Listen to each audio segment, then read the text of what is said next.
match on our hands. I mean, any time that Pato takes the mat, we are going to be super excited to see him. But talk about the interesting look at a 23 seed going with the #1 seed here in the semifinals. I mean, that's pretty insane. It is. It is. It was a great performance for Matheus yesterday. Had some great matches, and he deserved to be on that. I'll tell you, he did amazing yesterday. Had some good fights, and we see there he got 2 points right off the bat. I believe he had an early guard pull and came up before Pato. The referee just waved. Calling it 2 points back, right? 2 points. So yeah, so he's very comfortable on top, which is it's one thing that I always like to see when I see the in the lighter weight classes, because we see a lot of guard pull, as you mentioned, in the other semifinal, the Bruce semifinals, and I like it a lot when I see competitors that in the lighter weight class that feel comfortable on top.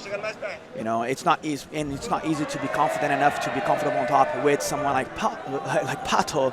Has an incredible guard, but you see that he chose to be on top, and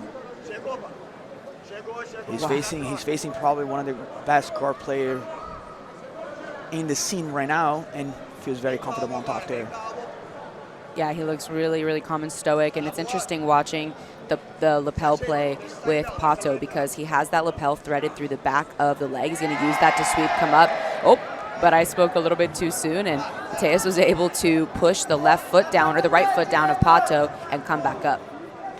Yeah, he overcommitted a little bit on trying to take that foot out off the lapel guard and kind of got off balance there. Pato had a really good job in trying to come up. Matheus kind of tried to keep him away with that foot, but Pato ended up coming up and take the lead.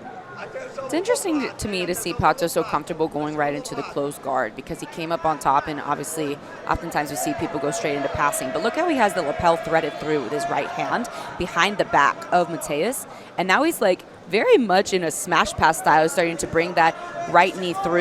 And it's not something we see too often with the light featherweights, right? Yeah, I did see him doing that in the Pan Ams. I believe it was Pan Am semifinals. He did exact that same position. He fed through, he started pointing the knee between the legs and started getting to a really tight passing position off of the closed guard. So that might be something that he has been doing a lot lately. So that's why he might have felt that going to closed guard wasn't an issue for him, because he was setting up a pass of his own. So. Wow, really telling here the pressure that Pato is starting to pour on. Wow, big float over there. He almost was in a smash pass with the left knee behind the hip. He had his left hand behind the spine, and then right as Matheus tried to open his knee and his hip, he floated over right here into a very tight side control. And now moving over into, I was going to say a mount, but his knees threaded behind the legs, trying to smash Matheus' knees together. He's free his foot over again. The pressure that he's putting there in the upper body, it's amazing how you see how much he's leaning forward, how much his control is forward.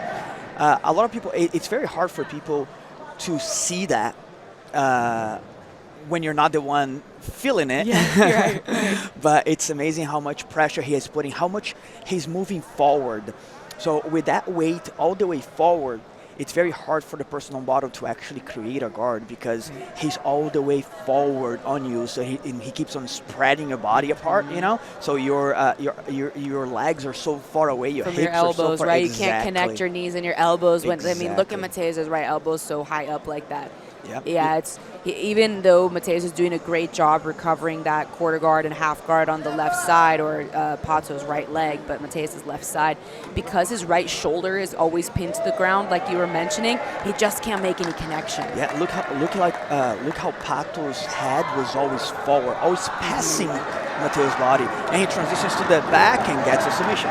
Wow, finishes with a rear naked choke in the gi. We don't get to see that too often. After a 17-point lead, really dominant entrance into the finals for Diego Pato. Beautiful performance, amazing, flawless performance by Pato.